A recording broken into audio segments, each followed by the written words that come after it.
Hi, this is Anthony Parent of IRSMedic, and thank you for joining us for our 2020 Form 5471 guide. We are now talking about who has to file Form 5471. If you joined us in our earlier part, you know that I have Robert Hanson, our lead international attorney, on the phone, and he is here to help us answer the questions that people have asked, real people have asked. So here it is. So number one, first question, who should file a Form 5471? Whoever should file tends to be U.S. persons who are shareholders. That means citizens or residents, either green card holders or visa holders, as well as potentially not shareholders, but people who are on the board of directors of a foreign corporation. Right. So even if they don't own the stock, but they're a U.S. person, U.S. resident or citizen on the board, and there are some transactions or some statuses that, or I should say transactions that happen, that person could have a filing requirement as well.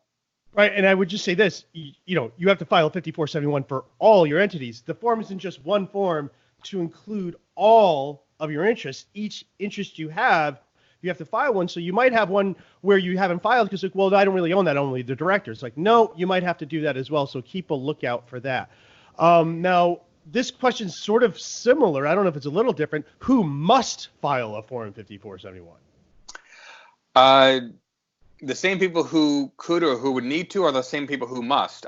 Definitely, if you're a U.S. person who has a filing requirement, you need to file this form. It is potentially large penalties. They run $10,000 per form per year. If you've got multiple foreign entities that need this reporting, then you could be looking at multiple $10,000 penalties in a single year, and the IRS is not shy about assessing those penalties year over year. You know what? I'm going to jump ahead a question because I think this is a really good follow-up to that. Is an LLC a corporation for Form 5471? Yes, by default it is because of the limited liability. Right. So when we answer who must file a Form 5471, shareholders of limited liability companies, which is sort of a ridiculous thing. You're not a shareholder. You're a member. Right. That's not the way it works at all. And that's just sort of the default rule of the IRS. Now here's a question we have. When employees are given restricted stock or preferred stock, are those reportable on Form 5471? Yes, the Form 5471 contemplates all classes of stock. So if your employee stock units that are being given out are some type of preferred stock even, that will at least need to be considered for a 5471 filing requirement. And I think the next question is a perfect follow-up to that. Well, what if you don't own more than 10% of the stock, of any stock? What if you don't own more than 10%? Is there any situation in which you would have to file a Form 5471? Yes, some of the categories of filer for the 5471 could potentially make a person or give a person a filing requirement where they don't have more than 10% filing.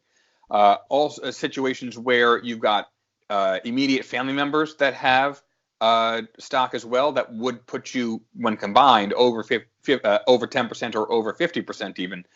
That situation where we've talked about a board of director member, that person could technically have a filing requirement even if he or she individually does not have greater than 10%. Yeah, and I would say that's a concern for me because I've seen a lot of tax preparation software where the prompt they ask is simply, do you own more than 10%, which triggers the 5471. That's not true. You could be under 10% because it depends on how the IRS counts 10%. You actually don't have to own stock for the IRS to say you own stock, and they do that through that nasty little word called attribution. Right. So you always got to look for that, and the attribution rules have changed, and so you need to know that. And I would also say that even if you don't have a 5471 filing requirement, there could be other forms that your stock ownership would have to be reported on a personal return. Right, and I would say probably look to an 8938 on that. I would imagine we would Correct. Be one place. Now, can you legally avoid filing IRS Form 5471? Are there any ways to do that? I mean, so there are situations where if you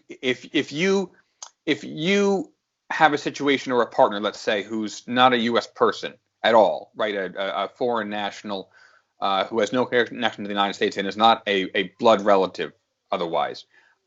If you are in a good working relationship with that person and you have a potentially taxable transaction where you transfer your shares to that non-U.S. person, that's a way to fall below those filing thresholds and therefore legally avoid the 5471.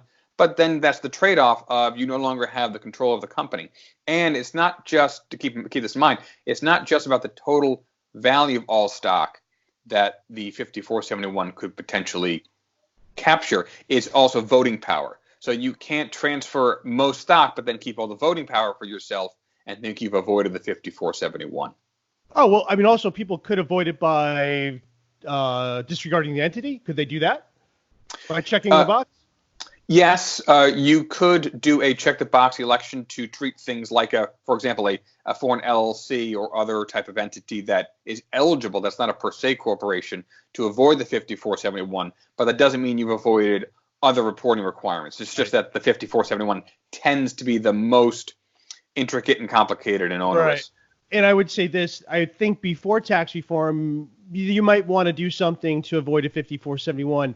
Now the rules it's just not worth it. It's just, there's way too many things out there that I would just be very nervous in the attribution rules in order to recommend that. So if it's really something where we can't check the box, I would say, yeah, you might want to just file it instead of jumping through the hoops to try to avoid it, because things change year to year too, and you might get caught up in an old rule and not realize it's a different rule. So I would just say, if you can't check the box, just kind of go along and bite the bullet and file it.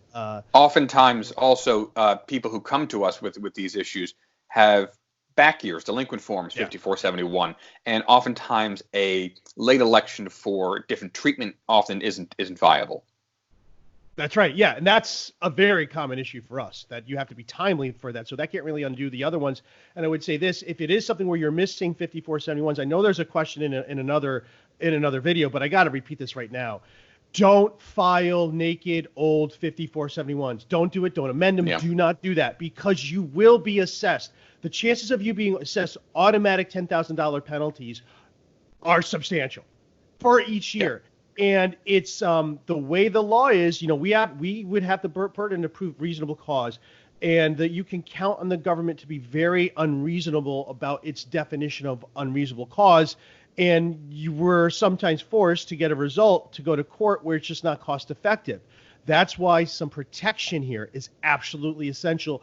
Don't do it. If you do have delinquent ones, give us a call. There's a way to do these in order to avoid penalties, and it really shouldn't cost you an arm and a leg to get that done. And I'd also say this, it comes up a lot. I don't see this here, but people ask if there's criminal charges for these, and it's just like, yeah, not really. These are hard criminal charges to press, and the IRS doesn't exactly, the CID doesn't like these cases because it's too hard for a jury to understand. They really would a jury would be surprised to learn about a 5471. You're watching this video with some understanding. Imagine a jury trying to understand what we're talking about here. And that's why, I really wouldn't worry about that. If you have something that's very easy for a jury to understand, well, then that's a different issue. Our next question is a Form 5471 required if you only own 50%? And let's keep that hypothetical as is. There is no attribution. So let's not worry about any spouses, any parents, or let's just say you own 50%. Right. Is a 5471 required? Potentially, yes. If it's the year that you gained the 50%, if there's no attribution and you're not over the 50% for stock ownership or voting power, then no. But as we mentioned earlier, there may be other forms such as the 8938 that you'd have to disclose that on as well. And if it's missing on the 8938, that could be substantially incomplete and then open up the penalties. And if you got to your 50% through some catchable contributions, would you not also look for a Form 926 there too, right? Correct. So, and then our next question is, I don't know if we answered this. Do I need to file Form 8938 if I file Form 5471? Yes, you do. The 8938, the 8938 thresholds still incorporate the value of the entities on the 5471s and other information reporting forms. There is a section on the first page of the 8938 in which you'd indicate how many of those different forms that you had filed. And can I file Form 5471 separately from a tax return Form 1040? No, it's an attachment. You want to attach it. And I think the people, you might be asking that question because you're late with that 5471 and you just want to send it in. Don't send in a naked 5471. You will, the chances, I mean, the IRS is doing it now. We see them. We get a lot of calls. And it's really one of those things. It's like, if you called us first, you could have avoided, we could have avoided this. So very important we get that message out there. When employees acquire more than 10% of stock in a company, are they reportable on Form 5471? Yes. If you have if you've exceeded that 10% threshold, even as an employee or anyone, then you have a 5471 information reporting requirement. And do I need to file a 5471 if my parents are not U.S. citizens? So if we assume, for example, that this person owns some of this foreign entity and so do his or her parents, and the parents happen to be non-U.S. persons, the attribution rules still apply. And while some parts of the 5471 won't apply because your parents are not U.S. persons, most of the form will still apply. The attribution rules still apply, and you'll have to do a full form filing. Maybe some of the deemed income items that we have seen come up won't apply, but the filing of the form will. All right, so that was a very good question. All right. Next question is, do hedge funds have to file Form 5471? Yes, if they otherwise would. Right. I would just say, but it might be an 8865 if it's a partnership, that not a corporation. Correct. But there's no way to get out of it. And just because the next question is, do a partnership have to file Form 5471? Well, it depends on which way you're thinking, right? If you're talking about a partnership in the U.S. that happens to be the owner of a foreign entity, then potentially yes, or at the very least, the requirement would flow up to the partners. But if it is a foreign partnership, they don't file a 5471. It's like you mentioned, Anthony, they file a Form 8865. All right. Well, thank you very much, Robert. So that concludes this part of our guide. And please, if you have any questions about who has to file a Form 5471, please leave them in the comments below. We look at every question, and we will be doing a video answering all the questions on our entire Form 5471 series. So please, this is a complicated area, and we are more than happy to help because just way too many people are getting surprised by rules they really should be aware of, and it's just really unfair that no one does make anyone aware of them. This is Anthony Parent for IRSMedic, and thanks for Robert Hanson for joining me.